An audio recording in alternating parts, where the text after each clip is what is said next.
Be me, 51F, living in the Bay Area. Chief People Officer, CPO for a SaaS unicorn in digital wellness space. My career has been built on soft skills, EQ, and corporate cultural architecture. Base salary is $245K. Husband is 53M. History teacher at a local public high school. He's a good man, steady, but let's be real. He's a supporting character in my movie.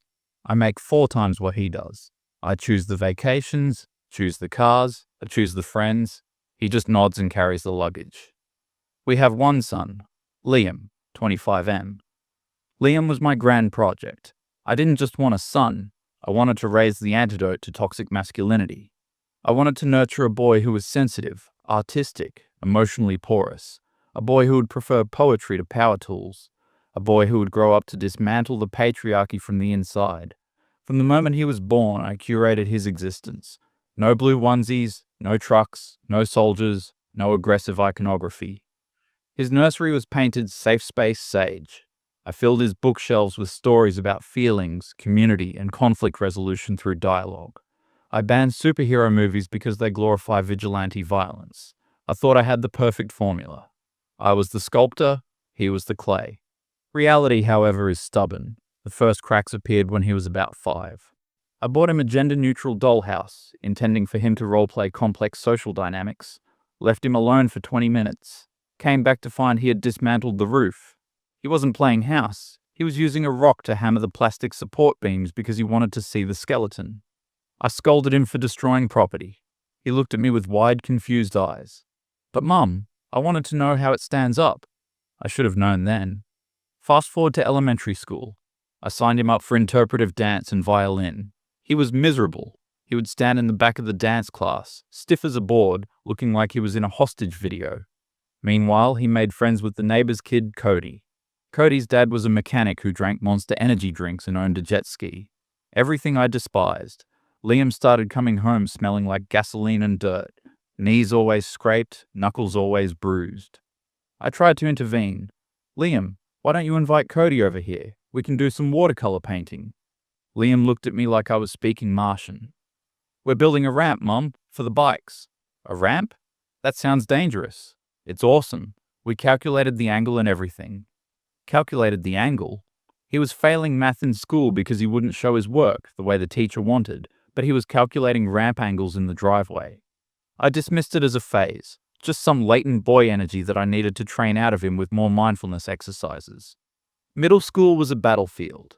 I was constantly in parent-teacher conferences, not for behavior, but for lack of engagement. His English teacher told me, Liam is physically present, but his spirit is elsewhere.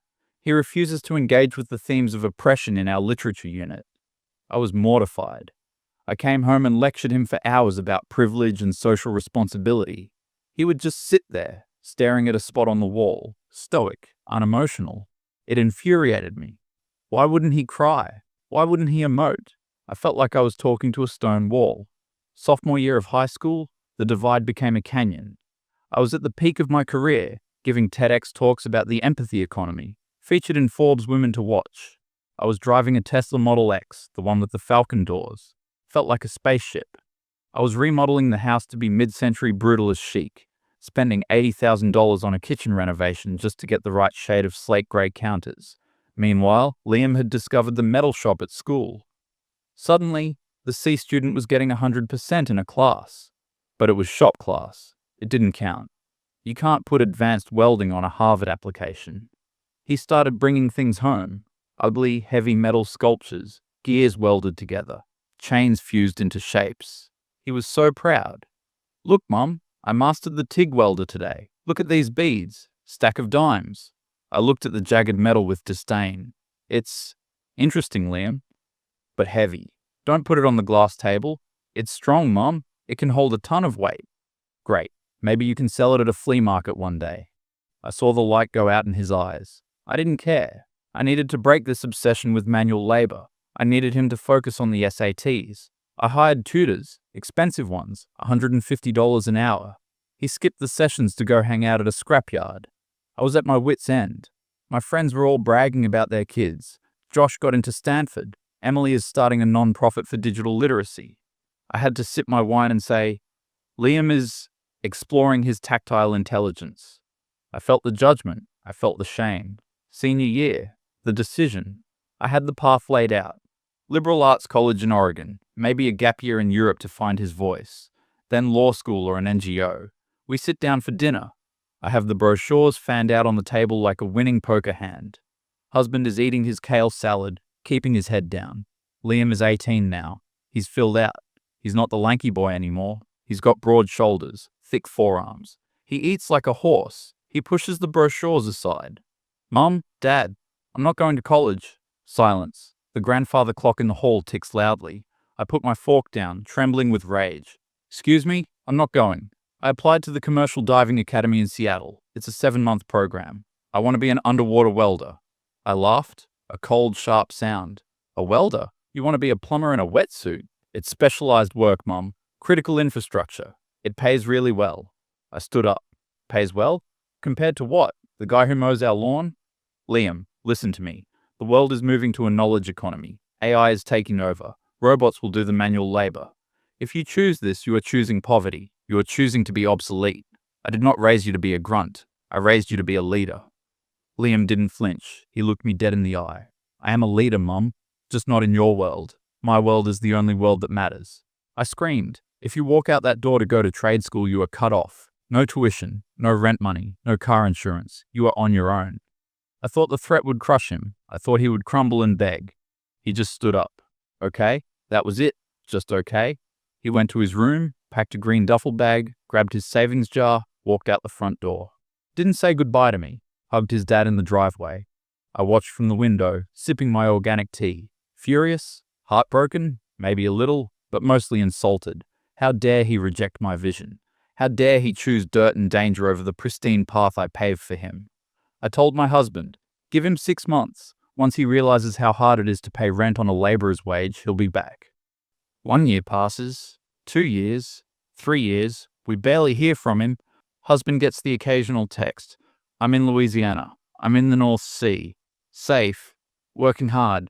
Love you. No requests for money. No apologies. I stalk his social media. It's sparse. Rare photos of him on boats, wearing heavy gear, looking exhausted. Beard, grease on his face, holding a welding torch.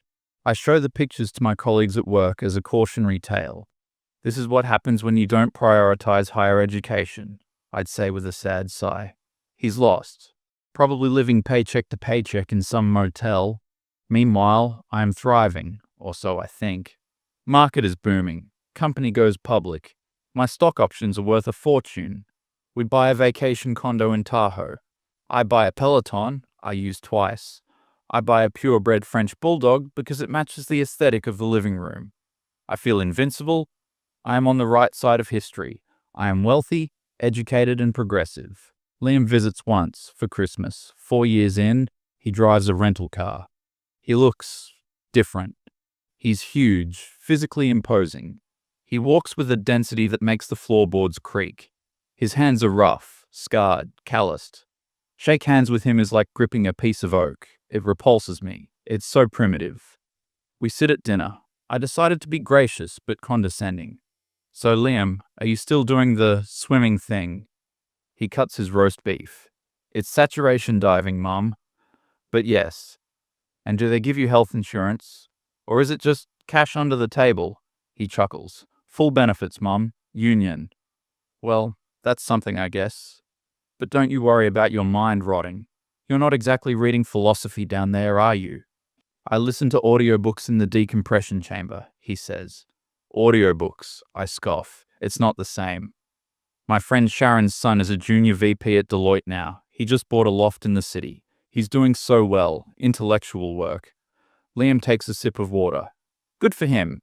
He refuses to engage. He refuses to fight. It drives me insane. I want him to be defensive. I want him to be insecure. But he's not. He's just solid. He leaves the next day.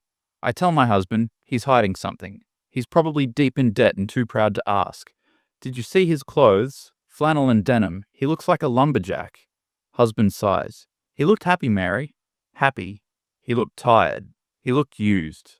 The turning of the tide, year 5, the tech bubble bursts, inflation skyrockets. Interest rates hit levels we haven't seen in decades. My company, which never actually made a profit, starts panicking. Investors want efficiency. The people and culture department is suddenly looking very expensive. I get the meeting invite on a Tuesday. Restructuring discussion. I walk in confident. I'm the CPO. I built this culture. The CEO, a 32-year-old sociopath in a hoodie, looks bored. We're pivoting to a lean operational model. Your position is being eliminated. Effective immediately. I'm stunned, but the initiatives, the diversity workshops, the wellness retreats, we can't afford them. We need to ship code. Goodbye. I'm escorted out. 20 years of career building, gone in 10 minutes. I go home and drink a bottle of wine. I'll find something else, I tell myself. I'm a catch. I start applying. Crickets. Nobody is hiring C-suite HR executives for $250K anymore. The market is flooded with laid-off tech workers. I get a few interviews. They go poorly. They look at my age. 52 now. They look at my salary expectations. They ghost me. 6 months pass. Severance is gone. Unemployment is a joke. The bills are piling up. We are house poor. Mortgage is $9,000 a month. Property taxes, insurance. Husband's teacher salary barely covers the groceries and utilities. We start burning through savings. 401k takes a hit from the market crash. I start selling things. The Tahoe condo, market is frozen. Can't sell it without taking a massive loss. Sell the Tesla. That hurt. Watching my spaceship get driven away by a stranger. Now I'm driving my husband's 10-year-old Prius. Humiliating. I stop going to lunch with my friends. I can't afford the $30 salads anymore. I isolate myself. Depression sets in. I spend my days in a bathrobe, scroll LinkedIn, seeing open to work banners everywhere, feeling the walls closing in. I am the expert on human capital, and I am worth nothing. Husband suggests calling Liam. Maybe he can help? I explode. Help? With what? Pocket change? He's a manual laborer. He probably barely makes rent. I will not demean myself by asking my failure of a son for money. Mary, we are drowning. We will figure it out. I am not a charity case. The rock bottom. January. Unusually cold winter for the Bay Area. Storm knocks out power for 2 days. When it comes back on, the furnace doesn't. House is 48 degrees. I can see my breath in the living room. Call the HVAC repair company. Guy comes out, looks at the system. Lady, this unit is 25 years old. The heat exchanger is cracked. It's red tagged. Illegal to run. Carbon monoxide hazard. Fix it, I say, teeth chattering. Can't fix. Need a full replacement. Ductwork is shot too. How much with labor and permits? About $14,000. I start laughing. Hysterical, manic laughter. We have $320 in the checking account. Credit cards are maxed from living expenses. We don't have it, I whisper. Guy shrugs. Sorry. Buy some space heaters. He leaves. Husband comes home, finds me wrapped in 3 duvets on the sofa, crying. Not cute crying, ugly, heaving sobs of total defeat. It's over, I say. We're going to freeze. We're going to lose the house. Husband doesn't argue. He pulls out his phone. I'm calling him. Don't you dare. Shut up, Mary. Just shut up. He dials. Speakerphone. Ring, ring. Yeah? Hey, Dad. Liam's voice is loud, clear, confident. Background noise of heavy machinery. Maybe a helicopter? Liam. We're in trouble. Husband explains the furnace, the job loss, the money. I curl into a ball, waiting for the mockery, waiting for him to say, should have gone to trade school. Silence on the line for 3 seconds. Is Mum okay? She's freezing and terrified. Okay, pack a bag. Go to the Hyatt. I'll book it from here. I'm flying in tomorrow morning. Liam, we can't afford a hotel. I'm paying. Go. Now. Click. We go to the hotel. It's a suite. Room service ordered in advance. I eat a burger like a starving animal. I sleep for 14 hours. Next morning, we go back to the freezing house to meet him. I'm expecting a rental car, or maybe his old beater. A massive, blacked-out Bentley Continental GT pulls into the driveway. Low-slung coupe, wide stance, flawless black paint, large alloy wheels, understated and expensive. Driver door opens. Liam steps out. He looks like a giant. Clean Carhartt pants, Red Wing boots, a heavy flannel jacket over a thermal. He looks healthy. He looks wealthy. Not soft wealthy. I can buy you and sell you wealthy. He walks up to the porch. Dad hugs him. I stand there, arms crossed, shivering. Hi, Mom. Hi, Liam. Another truck pulls up. HVAC company. 4 guys jump out. Liam points at the house. Rip it out. All of it. I want the top-tier Carrier Infinity system. Smart zoning. New ducts. Get it done today. Foreman nods. Yes, sir. We're on it. Liam walks past me into the house. Let's talk. We sit at the kitchen table. He pulls out an iPad Pro. Dad gave me the rough numbers. I need the real ones. Mortgage balance? I hesitate. It's none of his business. Mum. Numbers. Now. His voice isn't angry. It's the voice of a man who gives orders that keep people alive. I crumble. $480,000 left on the mortgage. Payments are $9K. Credit card debt, $45,000, I whisper. Personal loans, $20,000. He types it all in. Face doesn't change. He looks at us. Okay, here's what's going to happen. I'm paying off the mortgage. Today. Wire transfer. I'm clearing the debt. I gasp. My brain can't process the math. Liam, that's over $500,000. You can't just put that on a credit card. The interest will crush you. He looks at me, a slow, sad smile. I'm not using credit, Mum. How? I demand. You're a welder. You dive in the ocean. He leans back. I'm a lead saturation diving supervisor, an underwater welding specialist for deep sea pipeline. I work 6 months a year. I live in a pressurized chamber for 28 days at a time. My base rate is $2,200 a day, plus depth pay, plus hazard pay. I bill about $700,000 a year. I stop breathing. $700,000? And he's 26. And, he continues, I didn't spend it on Teslas and retreats. I bought land. I have 4 rental properties in Texas, and I just bought the Miller Estate down the road. The Miller Estate, the 15-acre horse property, the one that listed for $2.4 million. You bought the Miller place? Yeah. I'm moving my fiancé there next month. Fiancé? Everything is spinning. My worldview is collapsing. The dumb trade, the waste of potential. He is the 1%. He is the capitalist success story I wanted to be. But he did it with his hands. He did it with the toxic masculinity. I tried to purge. I start to cry. Tears of shame. Tears of relief. Tears of absolute humiliation. Why, I ask, after everything I said to you, after I kicked you out? He looks at his dad. Because Dad's a good guy. Then he looks at me. And because you're my mum. Even if you were wrong about literally everything. Brutal. He stands up. I'm going to oversee the install. I put $10,000 in your joint account for groceries and bills. Don't spend it on organic kale or wellness crystals. Buy meat. Pay the electric bill. And Mum? I look up. Mascara running. Stop applying for jobs. What? You're retired. I'm covering the expenses now. You look tired. You're stressed. Just stop. Stop trying to climb a ladder that doesn't exist anymore. He walks out. I watch him go. He talks to the workers. They respect him. He speaks their language. I look at my hands. Manicured, soft, useless. I spent my life judging men like him. And now, a man like him is the only reason I have a roof over my head. 6 months later, the dynamic has shifted permanently. We go to dinner at the Miller Estate. It's breathtaking. High ceilings, exposed beams, stone fireplace. Not the cold, sterile aesthetic I loved. This feels warm. It feels safe. His fiancée is there, Sarah, 24, works as a pediatric nurse. She's sweet, pretty, traditional. She adores him. She's in the kitchen making a salad while he grills steaks outside. I watch them through the patio doors. He picks her up, spins her around. She laughs. It's a scene from a 1950s movie, the scene I spent 30 years deconstructing in my gender studies essays, the scene I called oppressive. But looking at it now, it looks like happiness. It looks like stability. I walk outside. He hands me a glass of very expensive Cabernet. Nice night, he says. It is, I admit. I look at him. Liam, I want to apologize, but the words stick in my throat. My pride is the last thing I have. He knows. He clinks his glass against mine. Don't worry about it, Mum. Just enjoy the wine. He doesn't need my apology. He doesn't need my validation. He has transcended me. We sit down to eat. The steak is perfect. The conversation is light. I don't bring up politics. I don't bring up social justice. I don't critique the patriarchy. Because the patriarchy paid off my mortgage. The patriarchy bought me this wine.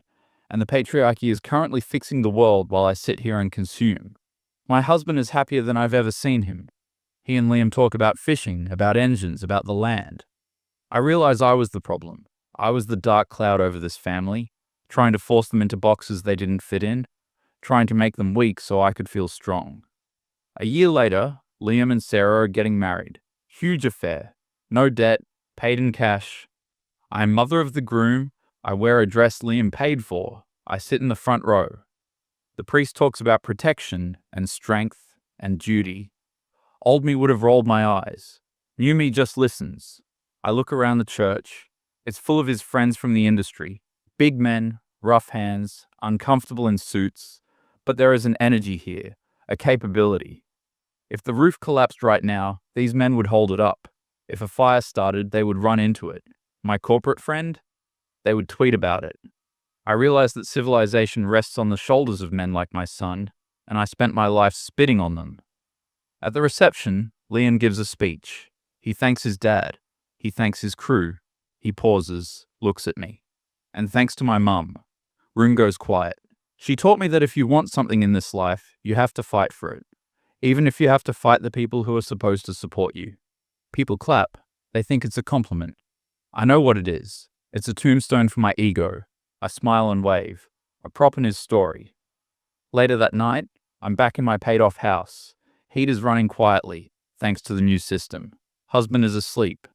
I go to the bookshelf. I pull down my old copies of Feminist theory, my old journals about raising the non-toxic male. I look at them. Then I look at the photo on the mantle. Liam in his diving gear, giving a thumbs up. I take the books, and I put them in the recycling bin. I pour a glass of wine. I sit in the dark. And for the first time in my life, I am grateful that I failed. Because if I had succeeded, if I had made him soft, we would be homeless. I sip the wine. I am a hypocrite. I am a failure. But I am warm. And that has to be enough.